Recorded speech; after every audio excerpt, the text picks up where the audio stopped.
Good evening, everyone. This is Naijha right here with Naijha Speaks, and we have beautiful guests on today, and they're going to be talking about a very, very, very important topic. And that topic is why the need for Black vegan social groups. Why the need? I'm the executive director of a Black vegetarian society group. And I get asked that all the time. Why Black? Why Black? Well, we're going to answer those questions this evening. How are you doing, ladies? We have Tamra Currington of Vegan Soul Sisters, and we have Gwenna Hunter of Vegans of LA and Vegans for Black Lives Matter, which is a new group. How are you doing? Tell us your story. Tamra? Okay. I am doing well this evening. Thank you so much. It's such a pleasure to be here. I'm really honored. My story started about 2 years ago, roughly, when my daughter, who has congestive heart failure due to her pregnancy, she was not getting better. Her heart function was continually decreasing. And so I started researching to figure out like what were some more holistic ways to approach what she was experiencing. Because I was looking up the medicines, and the medicines are really, really harsh on the body. And so I was thinking, well, if the congestive heart failure doesn't do a thing, well, these medicines are going to do a thing because they're so hard on the body. So during my research and just like jumping into watching documentaries and things of that nature, I found that eating a whole food plant-based diet is really, really good for the heart. So I talked to her about it, and she was up for it. So I said, well, I'll transition first, and then we'll see how that goes. And, I'll kind of be the trial and error of it all. And then you come along after me. And so that's what we did. I did 30 days by myself. It was pretty simple. I'm kind of an all in or all out kind of girl. So I didn't really do the whole cutting out things one by one. I just stopped eating meat and dairy altogether. And within the first 30 days of her transition, her heart function increased by 15%. Wow. So you think it was because of the diet? Did they say it was because of the diet? They will not. They won't admit it. Unless you see a holistic doctor, they're not going to admit that nutrition has anything to do with it. So I mentioned it, and they were like, yeah, maybe, but she's young. At the time, she was 20. And so, but subsequently, because her heart function had been so low for so long, what happens with your heart function when it's low, hers at the time was 15%. And what happens is it doesn't beat efficiently. And so when it doesn't beat efficiently, it causes the blood to pool. And so the blood is not able to push out to the other organs the way that it should properly. So she ended up having 2 strokes, pretty much back to back. Wow. I had actually lost my job around that time because I had taken off so much work to be there for her in and out of the hospital. She had to have surgery. She had a defibrillator implanted. And so it ended up really being a blessing, though, because when she had her stroke, the first 2, I was home. And I drove school buses for an unnamed county in Atlanta. Had I not have been released from my job, I wouldn't have been home. And she would have had 2 strokes on top of each other, as opposed to having the first stroke, getting to the hospital, having the surgery, coming out, and then having another one. And that's a young age to be going through that. Do you mind sharing what your daughter's diet was like, if we're making the assumption that it was the diet that was causing the cognitive heart issue? So it wasn't necessarily the diet that caused the heart issue. And I'm glad that you asked that. So what happened to her is the congestive, really, really common in women. And what happens is the doctors don't listen. So a lot of times what happens is women expire during birth or shortly after birth. because they had congestive heart failure. There were signs leading up to that during their pregnancy. So postpartum congestive heart failure presents itself in the third trimester of pregnancy. And so you start having these symptoms, hard time breathing, holding fluid, but the doctors attribute all of that to just being pregnant. And so what happened in her case, where she was lucky, is that the cord was wrapped around my granddaughter's neck. And so she had to have a C-section. Had she have delivered naturally, she might not be here from that point, because her heart was too weak at that point to actively labor. They say that a woman comes the closest to death when they give birth, and that's the truth. It takes an ultimate toll on your body. Yes, I heard. Yes. So the congestive heart failure was a result of the pregnancy. And again, it happens often, but a lot of times the women don't make it out of it. So they sent her home. She had 15 pounds of fluid on her.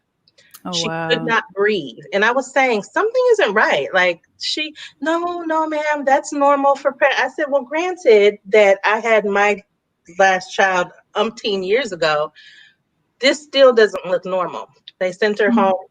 2 days of her, I could hear her breathing, because that's how difficult it was for her to breathe.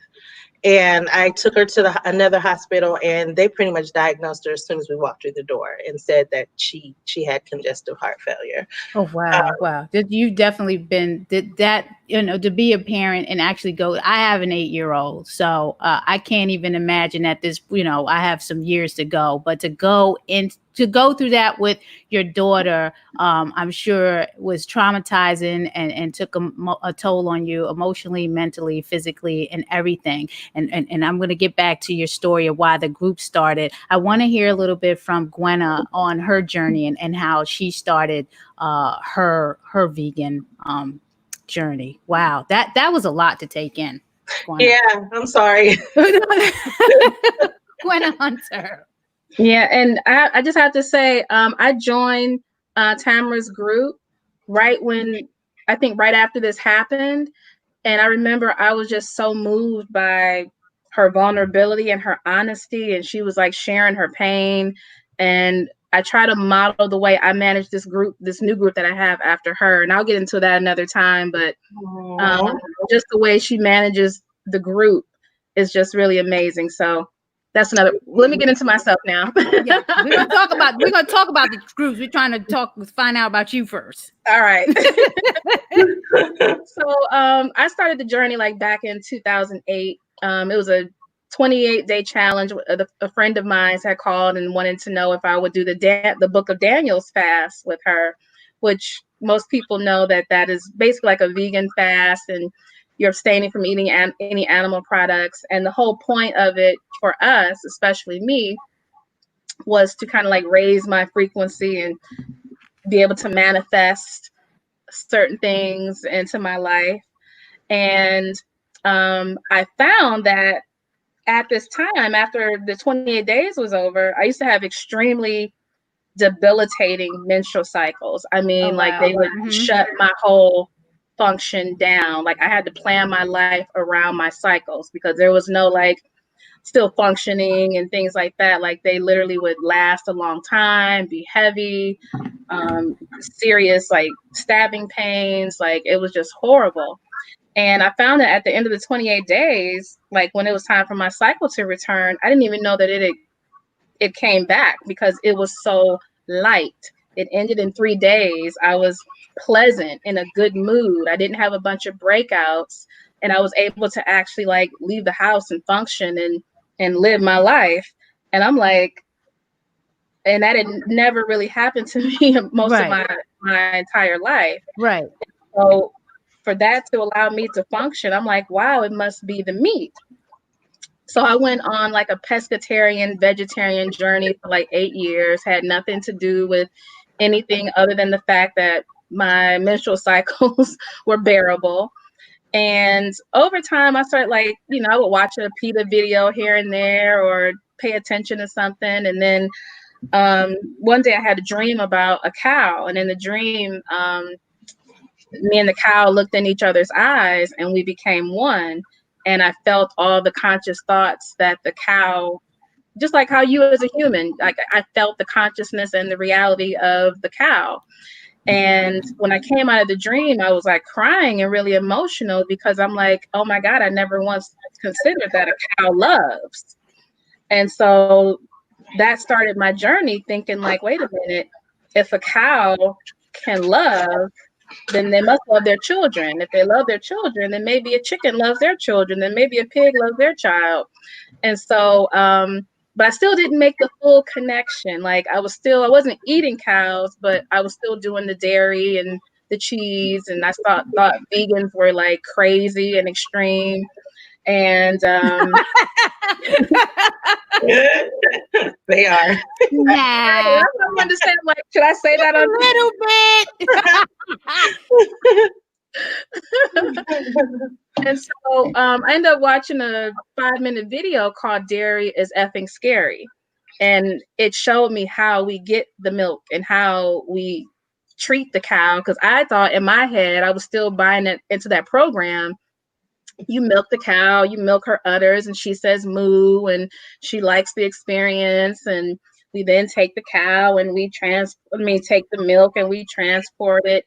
And when I saw the real deal and the abuse and the disgust and when I saw her calf be taken from her and her running after the person taking her child, I'm like, I'm never doing dairy again in my life. Like, to me, it was oppression.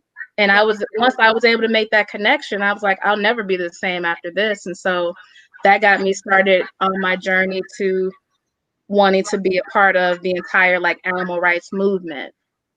Yeah, people need to make those connections because people walk around thinking the animals don't have any feelings, and they do. I mean, you have your house pets, which is a whole nother topic about domestication of pets. It's still a control factor there. When I've had pets, I have to have two because why would one of them want to see my face all day? They want to communicate with their people. So I always got 2 pets, 2 dogs, because it is like, and then they go out in the world and they don't know how to deal with each other, which, is why sometimes people don't know how to deal with each other, cooped up with themselves. But anyway, yes, when you talked about the menstruation, I used to have heavy bleeding during my menstrual cycle. And once I started changing my diet, all of that started changing, which is very important when you're putting into your body and the toxins and things like that. The social groups, however, let's talk about why Black social groups are needed. And it is a need. It's not an option. It's a need. So, Tamra, talk about why you had to start Vegan Soul Sisters. What happened there? So for me, when I transitioned, I went into a bunch of groups. I joined a bunch of groups on Facebook, and they were cool. Like, I'm not knocking any group. I enjoyed my time in the groups. But the groups that were not melanin focused, it just seemed that their focus was different than what mine was at the time. And the conversation was different. And the understanding about food deserts and like food justice and injustices, like all of that was completely different. So I was like, I took what I could from it. The other groups that were for Black people, I think are really, really wonderful. For me, the difference was that I was going through things as a woman that I wanted to discuss with only women. And I wanted to discuss with only brown-skinned women. And so it didn't dawn on me to like look for what I wanted to find. I just was like, well, I'm going to create it. And so I did. Because I wanted to be able to talk about how my cycle was changing and what that meant for me and whether or not other people were experiencing that and how it impacted them. I think that what I've noticed in my group in particular over the past 2 years is that a lot of people come in and their story mirrors Gwenna's story. It is because they have had some type of health incident, or, and so that's really kind of their focus, or their periods are better, or, the doctor suggested that they do something to kind of shake up their situation. And so that's what a lot of people come into the group for. It's completely different from the ethical vegan. And the ethical vegans are there, but I felt like we needed a space that belonged to us where people could grow into that. Right. And when you say needed a space to go, because you have 50,000 members, there's a 50,000 member group, and you have 100 administrators. Wow, that's a lot. That's a lot of management. When you say they needed to have this type of safe space, why? What goes on in other groups that doesn't allow people to feel safe? Because this is an important discussion, because being part of the Black Vegetarian Society of Maryland, when the question comes up, why a Black, organization? Well, the SAFE, people want to feel safe. They want to feel comfortable. They don't want to be beat up over their head or yelled at or told what to do, especially when we've been oppressed and colonized for centuries.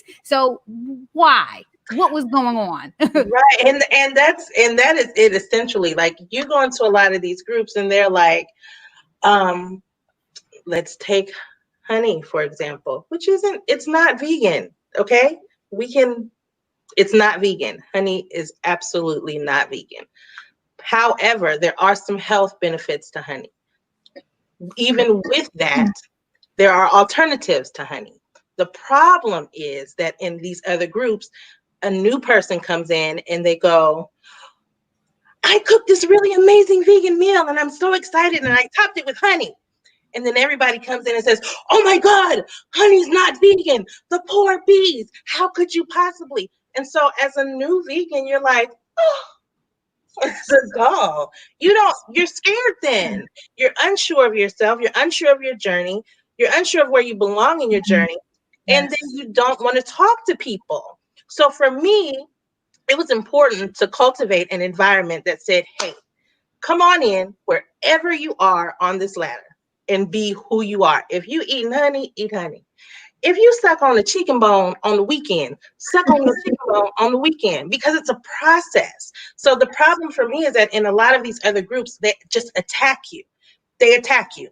And you really don't know. You really, truly, and honestly don't know. That's why you join the group. You join the group so that you can get some understanding, so that you can be with like-minded individuals who can help you transition from one phase to the next. Well, you can't do that when you walk in there and they're yelling at you about right. And I don't know why folks don't understand that. If you want to disseminate information and invite people into a practice, I don't know a better way than to be welcoming and warming and just provide information, and people are going to make their decisions. Because a lot of times what I hear out there sounds like what went on with us years ago when we were being sent over here. Some of us were already here, so land was taken, and this needs to stop. Gwenna, what's your story? Why Vegans of LA? So when I created Vegans of LA, it was just to promote like a couple of meetups that I had decided to do just so I could meet people being new to California. And the first probably like 500 people, 1,500 people that started following the page were mostly white women. And with me, I didn't know the language. I was, I guess what you call species is like with my language. There was so much I had no idea of, and I was constantly, as the page creator, being put in check over certain things that I was posting and certain things that I was saying. And I totally relate to Tamra on that kind of like mob mentality, to where you make a mistake and people like swarm on you, and it becomes frightening. It's like, this is kind of, especially when it's a group of, one race that is acting this way toward you just for asking a question. It can be very triggering and very traumatizing. But I kept the page going, And it wasn't until I posted a video for the movie trailer, The Invisible Vegan by Jasmine Lavia. Oh, I saw the trailer and I was like, oh, I'm posting this. And I posted the video. The next day I woke up and like my phone was going nuts. And it was like I had 8,000 followers and they were all Black. I was like, where y'all been? Like, y'all exist. Like, where y'all been all my life? Yeah, like and we're not even out there, and we are. We're just not, being really abusive or abrasive about things. We're quiet about stuff. I mean, most of us are anyway. Yeah. And because I didn't have an idea, like, being new to Los Angeles at the time, I didn't know one Black vegan. Not one. Not a single one. In LA? Yeah, because when I got involved in this movement, I don't even know how I got involved, actually, to be honest with you, but I was pretty much mostly embraced by the white vegan community, who was very welcoming and, teaching me a lot of different stuff. And so I was like volunteering for this and volunteering for that. And I have no problem like acclimating. So that wasn't like a scary thing for me, but I still was seeking out, like, damn, where are the Black vegans at? And I didn't understand the term plant-based. Like, you have to realize I was really, really green in all of this. So I was like, I didn't know to look up. That's a fairly new term. Yeah. So whole food, plant-based, whole foods. Yeah. It's always a new term every year. New terms come out. I know, it changes like every week. New words. So like I was going out with different groups and marching and protesting and trying to figure out what I wanted to do, because I knew I wanted to be a part of this movement and do something in it. But anyway, with the Vegans of LA page, it just started growing and growing. And so I'm like, oh, I think I found my niche. So I started like 900,000 followers. Don't be modest. Well, not 900,000, 92,000. Wait. Am I looking at this wrong? 92,000? Okay. Yeah. Okay, I want you to go to 900,000. I'm thinking of James. I'm thinking of James' page. James, that's a shout out for you. You with the 900,000. 90,000. Yes, I'm looking at that. That's a lot. Yeah, 92,000 followers and like I think 79,000 likes. But yeah, so I just started finding and researching everything Black vegan and was downloading videos, researching articles, and it just gave me so much life. And I was just so happy to be posting these videos, and the things were just going viral and going crazy on the page. And it was really, really a good time. And so since then, I'm not really good at groups, because groups really require a lot of nurturing and a lot of attention. And you dragged me into the group. We'll talk about that later. Honey, I had no idea. I was not even. We're gonna say that later. All right. Because I'm gonna tell everybody what happened to me in that group. Okay.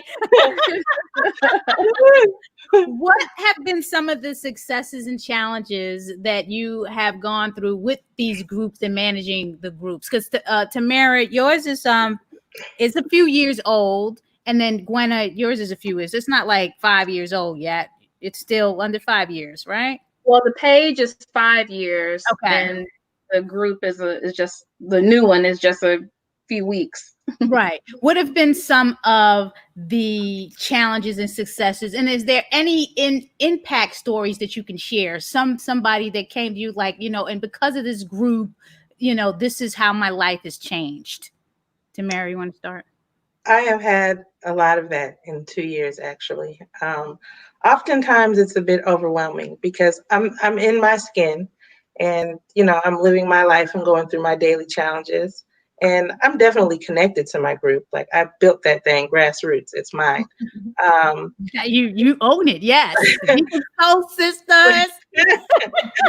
But sometimes I feel disconnected from like what it really does for people. And it isn't until someone inboxes me or they create a post that says, I had one woman, her and her husband completely turned their lifestyle around and went vegan around the same time that the group started, and he had horrible A1C levels. He's a diabetic, and they lost like over 200 pounds together collectively, and his diabetes is completely manageable. Her hypertension is completely manageable. And another woman who reversed her congestive heart failure. I'm getting a little teary-eyed. So that's what this is about. I mean, it's definitely doing a thing that I don't often pay enough attention to. And I love every woman in the group. There was it also opens the door for me to do things that have nothing to do necessarily with veganism or whatever, but it's just about sisterhood. Every Wednesday we do event post. Because for me, and I think that's one of the things that sets my group apart from other vegan groups, is it's definitely focused on being a vegan or plant-based, or just finding your place on the wall in that. But I'm also concerned about the total health of a woman. So mind, body, and spirit. So I try to put things in place within the group that allows us to glean from one another in those areas. So Wednesdays we do event posts, and a couple of Wednesdays ago there was a woman who, we're all having hard times with the pandemic, and some of us not being able to work and so on and so forth. And she was denied for unemployment. Her son's birthday was coming up; he was turning 8. She had a situation with her insurance lapsing. They were threatening to take her car because the insurance lapsed. And so I saw her post in the thread, and I went and I created a post, and I didn't include her name because anybody could read it if they were in that particular post. But I said, our sister needs some help. Whatever you have, if you have it, let's get it together for her. I dropped 20. By the end of the night, I was able to send her almost $400. She was able to give her son a birthday party. She was able to take care of her insurance, and she was able to keep them from taking her car. Okay. So I don't take lightly. Right. It's a social, it's like a real true social, not just centered around veganism and the component, like you said, the whole self. I call that what is it, ahimsa, like that philosophy. Yes. And that's what I follow. Like that's the whole person. So that is so beautiful. And I'm glad, because it was because of Gwenna that I found out about your group. And when I joined the group, I said, wow, there's so many groups out there. So if I could have everybody on here on the Zoom to talk about their group, that would be wonderful. But it's great work that you're doing, and it definitely shows in the growth of the group. Gwenna, challenges, successes with your group. So with the page itself, I started like a couple years ago, just deciding I didn't want to just post. I got bored with just posting vegan stuff. I'm like, like it wasn't always a lot of Black vegan pop culture to post about. Some days it would be like dead. So I'm like, all right, let me just start celebrating Black life in general. And so I started, posting things like that. And then people like, oh, this is a vegan page. Why are you posting that? And it's like, you know what? Veganism isn't just about eating food. If you're talking about like oppression and compassion, you should want that for the whole entire planet. Right. And it's like on this page, I have to say it all the time. We celebrate life, and we talk about oppression for humans and animals. One of the things in this movement, when I first it's your page, right? You would think it's your page. You would think. You have no idea how many people try to come on there and police me, tell me what I should or should not be talking about. They get their own page. That's and my thing is like with this to do what we got to do, right? And it's a free page, and it's your page. I just have a feeling with people that try to come on and tell you what to do with your own page. You have a page, go do what you do with your page. You're doing a good thing on your page. What's the problem? And if you don't like the group because of whatever's going on in the group, then get out of the group. It's that simple. Yeah. It's just and like and leave quietly. Leave quietly. Don't announce your departure. That's the key. Leave quietly. Yes. It's too much. It's too much of all of this, and that's why it's so hard for people to band together. this infighting and this, I'm going to tell you what to do and you better do it. And I'm not going to be your friend. You know, it's just stop it. You know, we are still in the minority as vegans, and we need to be building a majority. And we're not going to do this with all of this nonsensical arguing and fighting. I don't get it. But go on, Gwenna.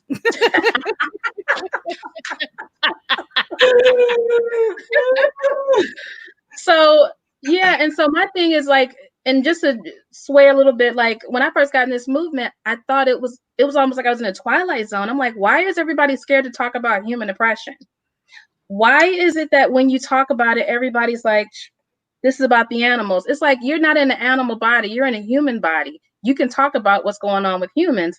Yes, we all are focusing on the animals as well, but it's like, you can't walk and chew gum at the same time. It was just right, strange. exactly. Yeah, like you can't, which is incredible. You should be able to. You know, I've talked to a couple of people as I've been doing my advocacy, and you'd be it's interesting what some of our folks say in terms of the movement. You hear things like, we were considered animals. So this attitude about, you know what I'm saying? The priority is the animal. What about me? And this is coming from a Black, what are we calling this? What does Black vegan social call it? A veganism from a melanated perspective. This is coming from that perspective that, hey, we were called animals. We're all mammals anyway. You know, if you look at, we're all mammals anyway. But why not be able to support both things or more than two things? Like, why can't we do that? I'm always confused about that. So that's a great point that you bring up, Gwenna. Yeah, it's interesting. But so yeah, it's been really interesting with the page, but I found my groove, and it's interesting because now with the whole Black Lives Matter movement, like when I do try to post something on the page as of the past month that's like vegan related, nobody really responds. But as soon as I post something about, can you believe such and such, like they're honest. So it's like, all right, we're gonna stick with this, you know. So it's been really interesting because one of the description that I have on my page that I've had on there for a while is about the page being about all oppressions and ending planetary oppression in general, not just for humans, not just for animals, but you know, creating a balanced, healthy, peaceful, harmonic world.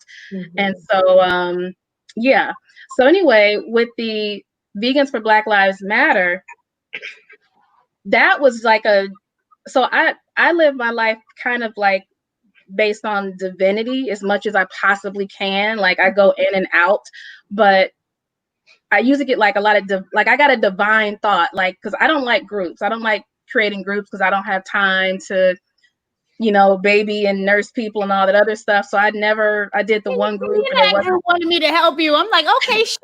I saw all the stuff that I'm like, okay, wait a minute. This is a full-time double shift job. But I didn't know. So it was like one night I was like standing by the sink and all of a sudden something went ping, Vegans for Black Lives Matter. And it was almost like I got stunned by the thought of it. And I was like, oh, okay, I'll go and do it. So I went to my computer, created the group, and I'm thinking, you know, maybe 250 people will join the group. And I didn't close it up. I kept it open. So you could invite, like, I didn't mean to do it, but I just didn't think it would. So the next day it was like 500 people in the freaking group. I had to run. I'm like, I don't know what to do. I had to reach out to you like, okay, I don't know what to prove it. They're not answering the questions. I'm like, is this what this is all about? I said,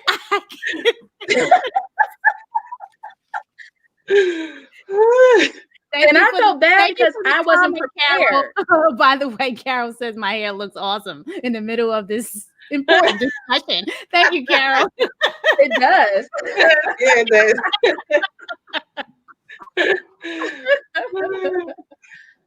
Yeah, I wasn't prepared. I really thought it was going to take a long period of time for the page to grow. And that page is incredible. Yeah. So in the beginning, can you see me okay? Because I feel like it's frozen a little bit. You're going in and out.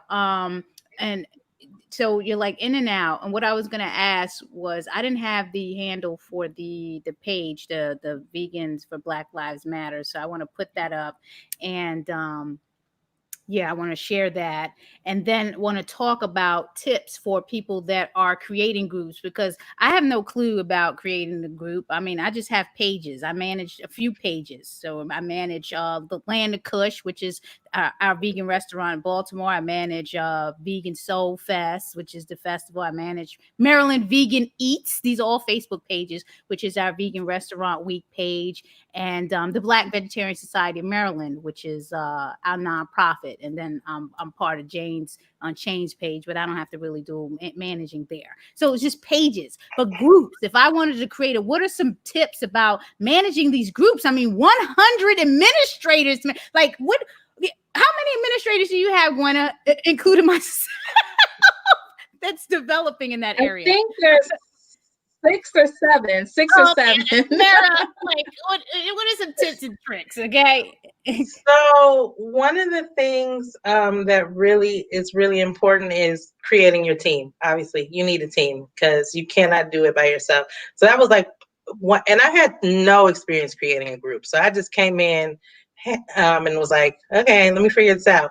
But I did know that I couldn't do it by myself. So within the first week, I brought 2 people in with me. And they were people that I found in other vegan groups, and we really connected. I loved their energy. So I was like, hey, one of them, her name is Celine. She's gonna kill me, but she was my first admin, and we kind of started at the same time. So we were communicating. She was like, girl, I'm so hungry. I just been eating these snap peas every day. I was like, I'm pretty sure that's not how you do it, baby. Let's figure this thing out.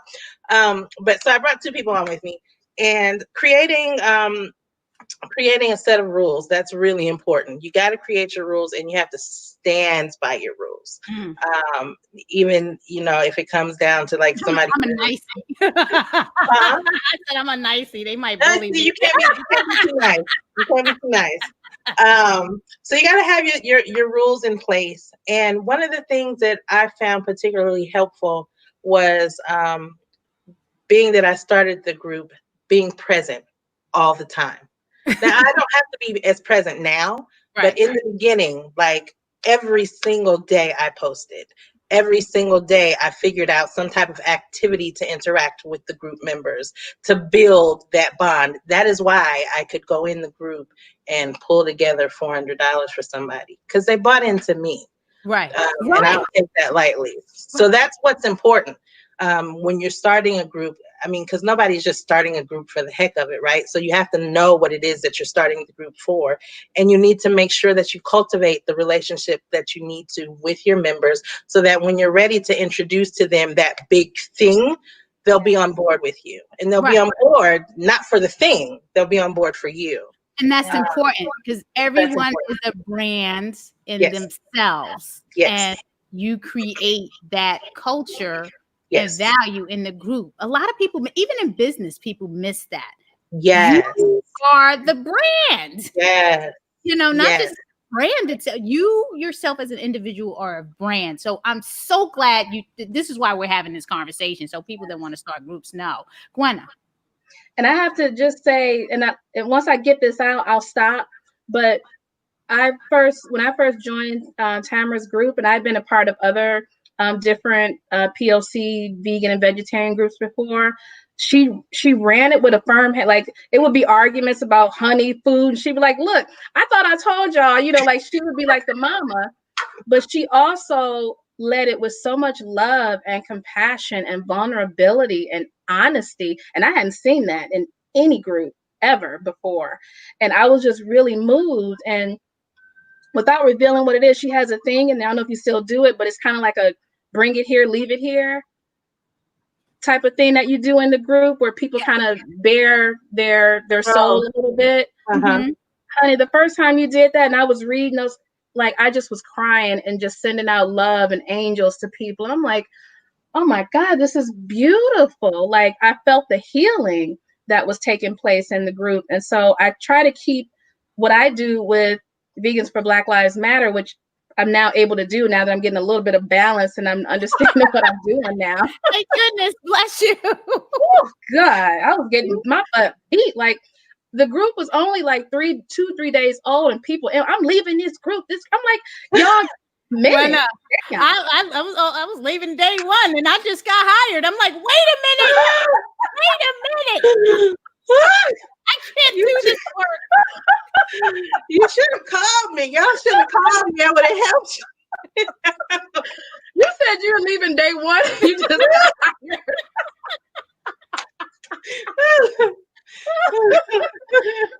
Good, I understand, but we missed Gigi. Gigi had some things go. She couldn't attend this evening. I want to share all the groups, and then Gwen, I want you to tell me what the tag is for. Is there IG tag for the Vegans of Black Lives Matter? Yeah. Okay, let me just get that in here. What is that tag? So it's Vegans for Black Lives Matter. Okay. And that's also the Facebook group name? Yes. Okay. So Facebook. So everyone, please. And so everybody knows it is not a heavily melanated group. This is an interracial relationship. If you come into this group, you need to know that right now. And so I create exercises for our white people in the group that are saying they're trying to do the work, and I'm creating exercises. And I got something I'm announcing later on today to kind of help balance out some of the energies. We also have days to where it's only Black Lives Speak. So it cuts down on some of the chatter. So nobody can post or do anything unless you are Black, so that their voices aren't drowned out by everybody else. Yeah. So I just want to put that out there so you don't come in there tripping and like, oh, what the heck going on in here? Right. I'm still working on it. Awesome. How do you feel about what's going on in the Black vegan movement today? I know there were a lot of articles that came out last year and even this year. We're still seeing a lot of articles that are praising Black vegans and their accomplishments. So would you agree that the movement is in a trajectory and it's very good? Or what do you think? Are you asking me? Both of you. It's a question for both of you, Tamara, Gwenna. Okay. You can go first, Gwenna. I'm sorry. I think it's definitely, so here's the thing. I'm just going to keep it all the way real. I saw a pattern of only certain organizations kind of doing it, the same ones over and over. It would feel like maybe a couple times a year. Like Mercy for Animals, the only one that would do like the videos. I love Mercy for Animals. Yeah, they're the only ones. Great video for us that we had like thousands of views. Posting your video for the Land of Kush, that blew my page up too. Like when I posted that video, everybody was like, what the what? Like that blew me up as well. I love it. Where's the link? They need something, call me. But it still seemed like the movement was still like silent on certain things. Like I know for myself, I would have a love-hate relationship with the movement because I would feel like when it was okay, I was that little shiny object that people wanted to pick up and play with and, be that. I'm trying not to use the word, but the token person. Yes. This is comfortable. This is Naijha Speaks. The token person. We know what it is. Yes. We know what it is. And in the beginning, I had a hard time deciphering when it was genuine and when it wasn't. But then when I could see certain patterns, I'm like, okay, this isn't genuine, or this may be genuine, or they're trying. But I felt like it wasn't until Joaquin Phoenix did his award show and he kind of spoke up that it, at least in the people that I personally know, that it gave them permission to be like, oh, okay, well, we can now advocate for the other now. And it's, as much as I was appreciative of that, it still was a little bit of resentment. Right. And if people want to do something, do it from the heart. That's what I say. Or just don't do it at all. Don't be altruistic with yourself. Don't be this person that's phony, because people can see right through it. Like, I don't know why people don't. We can see right through it. We can see right through it. Right. We can. They can't. They can't. Yeah. I'm gonna be honest. That's not really something I deal with because, not that I don't have a problem with people that don't have melanin, but I'm super black. Like I don't even unapologetically black. Let's just call it what it is. Yeah, I don't even submerge myself into that world. So like I'm not a token. I'm not like, and I catch a lot of slack for that. And sometimes like I wonder, I'm from the San Francisco Bay Area, so I grew up with friends from different walks of life. And I get a lot of slack for it because I'm really hard-nosed about supporting people of color. Like I'm hard-nosed about that, and I don't ride the line. People of color, you're gonna have to tell me about this. For example, what So like I have so my rating on my business page on Facebook is 4.8. It was 5, and it's 4.8 because I have four women who came on. Well, no, but it's because there are 4 Caucasian women who came on and were upset that I would not let them in the group. And so they left a negative review and bashed me and the group as a result of my not allowing them to be there. So like, that's some of the stuff that I have to do. And I'll take that because I just feel like we need spaces that belong to us. We dealt with that for centuries. Okay. Yeah, I wouldn't. Those reviews, okay, and I mean, I'm not bothered by it. That's just gonna happen. Okay, I'm not bothered by it. But you have built a safe space, and which is important. When I get the question about why a Black vegan society, everyone is welcome to help and join and do all of that stuff. But understand that our culture, our demographic, the demographic that represents me, and I'm Black and Latino. So we do have the Latino connection that's coming in. We have to be the face of the organization because that's what creates a safe space. And if you're going to get upset about that, then this is not a collaboration or alliance that you want to make. Period. End of story. All this quid pro quo about if I do this and if it's going to be like that, don't support. Right. Exactly. And I don't really have, running a group by alone is a lot. So I don't really have like the magnitude to try to figure out, is this person here for us? Or, is this going to be problematic? Like, I don't have the space for that. So I just genuine people that do want to help. Okay. I get said they want to help. Some people don't know how to help. We have to tell them how to help. How do people help? Tell us, Tamra, Gwenna, what do they need to do to help? Go ahead, Gwenna, because that's not my ministry. I love Tamra. Not her ministry. Well, I know, like with the group, the Vegans for Black Lives Matter. I have to say, like during the first week, like I felt like I was like being attacked. One, my profile picture was of a cat. So I don't think people knew. And then my name is kind of different because I didn't want Facebook to take my account down again. So I kind of put my name in backwards, Hunter. So maybe people thought I was white. So I was getting all these personal messages.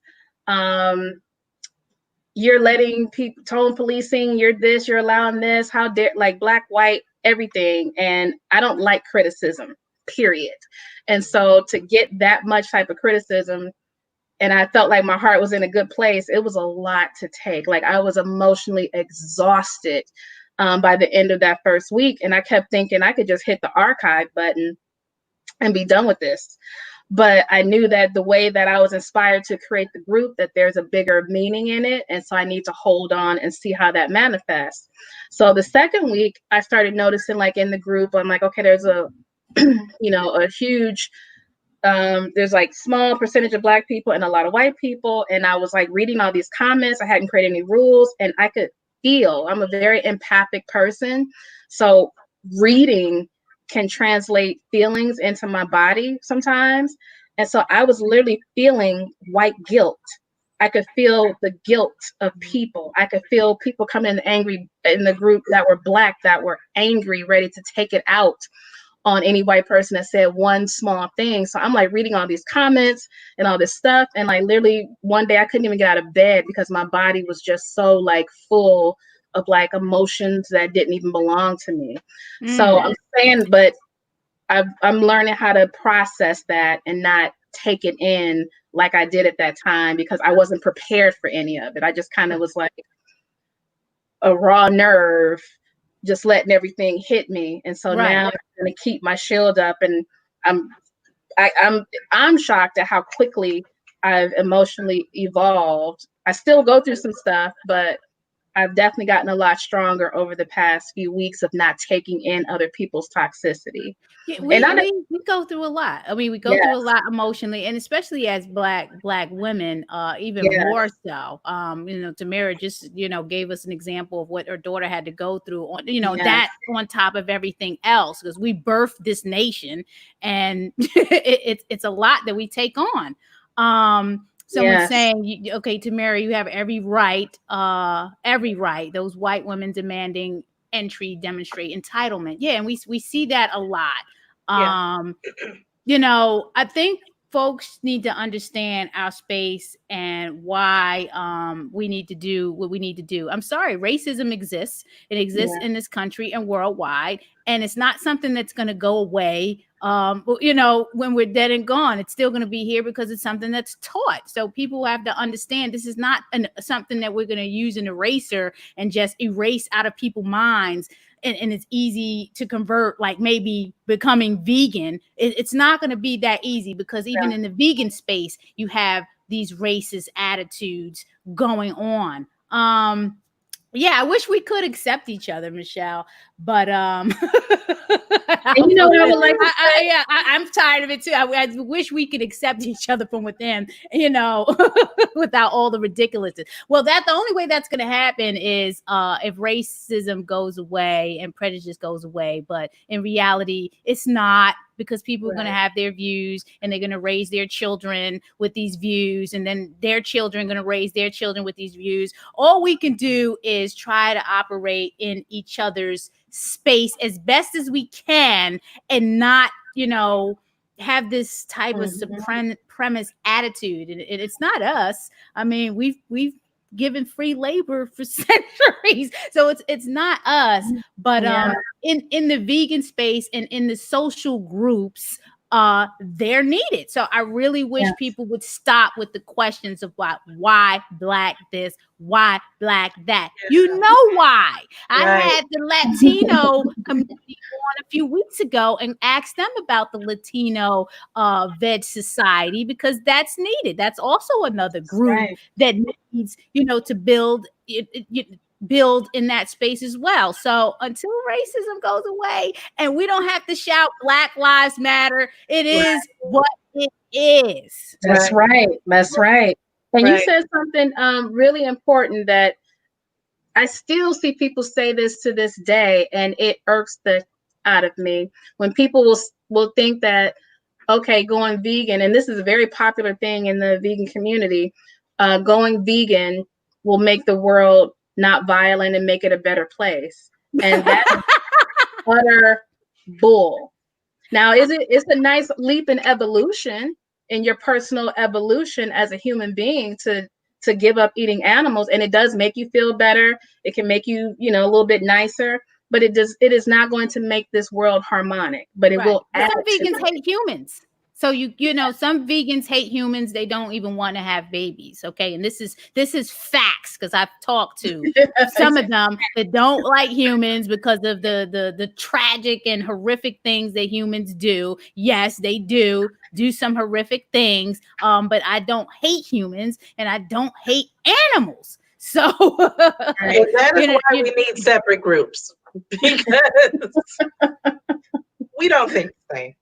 We don't. I mean, it's a culture thing. I mean, it's culture. Everyone has their different thought process and culture. And I think the conversation today is basically why there's a need, because there's always a question about why so many. I mean, somebody came to me before and was like, why are there so many? We need more. The fact that you got to have 100 administrators, you're just in one area. So we need more, because we need to feel safe, and we need to feel comfortable. There's still a lot of things going on out here in not just the vegan space, in all spaces. No, I was very surprised coming into this movement as a new vegan and finding out about the racial infighting that was going on in the groups. And I wanted no parts of it because my mother didn't teach me about racism. I mean, I got called the N-word at 9 years old, innocently swimming in a lake by, a young boy. So I didn't know anything about that, but I knew whatever that word was, people laughing, I'm like, I got to find out what this is. Again, people are taught that. They're teaching their children that. Until we get rid of that problem, which I highly doubt that's ever going to happen, this is the space we're in. So we have to be safe. We have to feel safe, and we have to be safe. And we can do that and still promote veganism the way we promote it. Stop eating meat. Whether it's for your health, the environment, or the animals. When you're not eating meat, you're not eating animals. Right. You are still saving those lives and the planet all the same. I really appreciate this conversation. I just want to take the time out to thank Jane Unchained for allowing us this platform to have this discussion, and our sponsors, Veg Fund, Welfare World, and women funders in animal rights.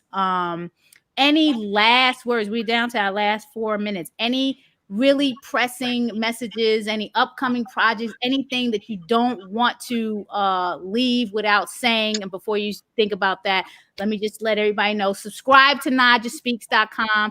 Please share wherever platform you're listening to this on. Share.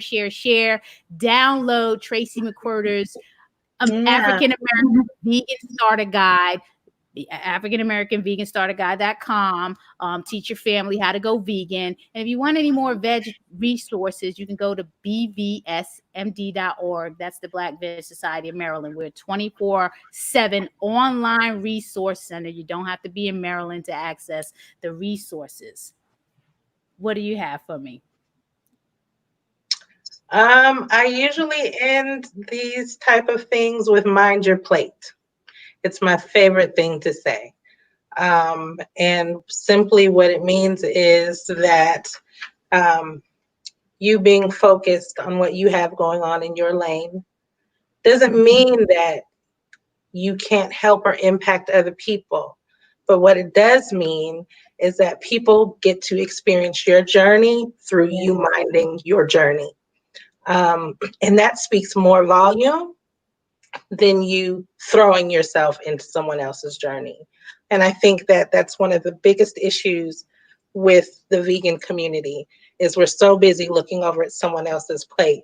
But if I just do what works for me, then someone else can look and go, okay, well, parts of that work for me, so I'll do that. But that doesn't really, so I'll do something else. You impermissibly give a person the right to figure out their journey for themselves when you mind your plate. It is their right, and everybody's trying to tell everybody to do things the right way, but there's many ways to do things, not just one. Right, exactly. So, I don't have any projects coming up right now. Follow me on Facebook. My business page is open to anyone. It's Vegan Soul Sisters, Sistuhs, and the group is for women of color and Latinas. And my store, I've got a book there and some merchandise that's pretty cool, www.vegansoulsisters.com. And that's it. Make sure you're following them. We got, sorry, Gigi couldn't get on this evening, but at Black Vegan Social, they have a, a 90,000 member, or it's close to 70,000 member group.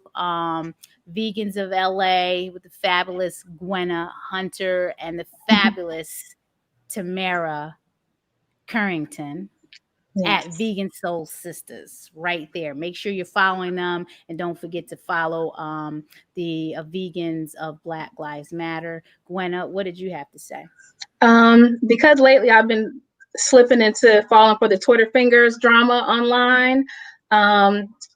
And meaning that I've been falling to get into different disagreements. I just want to say this. All Black people know that everyone's life matters, and that, most of us, all we want is to be respected and treated with kindness. And we don't want to be disrespected. We want racism to end. Just very simple. Like, I don't know how to make it any more simpler than that. Just be freaking nice people. And so for a change, right? yeah, it's like just wait, nice. we got to stay on. Oh, we got a whole nother conversation for you. Now we got to stay on another 15 minutes and listen to you. You extending that time. Go ahead, Gwenna. Yeah, so it's like, just, that's all we're asking for. It's like, and so when you hear things about burn the system down,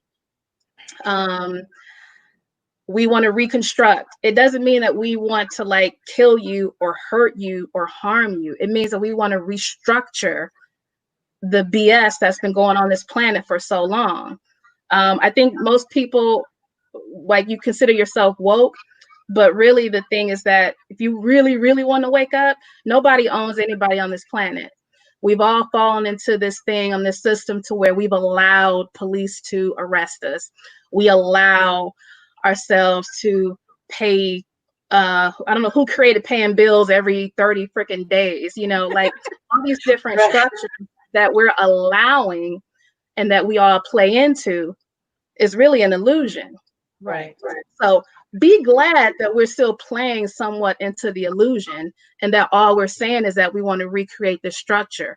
Don't go taking it personal. Please don't use your platforms to like reach out to somebody Black if you know anybody and maybe get some advice, but please stop using your platforms to spread more hate and more division. All we want is just a better planet, period. Exactly. That's what we all want. Yeah. We have the fabulous Gigi Graham, founder of Black Vegan Social. Tamara and Gwenna, you are welcome to stay on. I'm going to give Gigi 15-minute conversation so we can all have that conversation with Gigi so she can tell her story. If you have to leave, then you got to go. But Gigi, we've been conversating. What's going on over there? Tell us your story. I'm going to get you. We've been talking about the journey. You can't have anxiety on this. We've been talking about the journey and why we need Black vegan social groups. So tell us the story, because you have a big, large group. I do. And it's nothing that I was searching for. I literally, I was in a really bad state emotionally, and I had been in depression. There was a few things that kind of happened prior to that, but I really got into this really bad space, and I would say December 2016, I knew that my next step would be something that would be me kind of contemplating like not being here, because I felt so helpless. So I immediately said, okay, I have to change something, and let me change my diet. And just January 1st said, hey, I'm gonna become a vegan, knew nothing about it. That gave me a little bit of hope, because it allowed me to kind of take ownership of my own body. And, you know, coming from a family where, you know, chronic disease is like amongst everyone, I felt empowered at that moment. So I kind of began a journey trying to connect with other Blacks, and I didn't see any. I was just like, I don't see any Black vegans. Everybody looks white and they're all staring at me.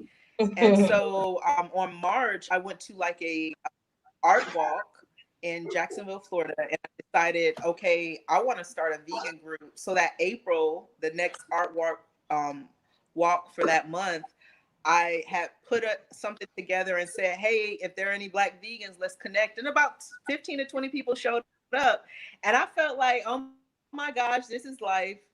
And we started meeting up all the time. And I just decided to post it on Instagram. And then somebody was just like, hey, can you create me a group in my city? I said, sure. And kind of from there, we started having chapters, and that's how it kind of grew to where it is now. But like I said, I have anxieties, and the people were asking too much of me. Yeah, I'm so glad you were able to jump on too. You know, Gigi, that group, I've watched that group grow for the past few years. Like, and then you changed, like you had a page and then you changed up to have a different Facebook page, and now you have the Instagram. I have someone saying, as a Black vegan, they appreciate this talk so much. We need more of these conversations and spaces. Thank you for sharing your voices. Yes, there is definitely a need. And so anybody that's watching this can witness that, you know, this is needed. Gigi, any tips that you want to share with the viewers about running a space? I know you have admins running your page and things like that, and any success stories or success stories coming out of your group over the years that you've had it.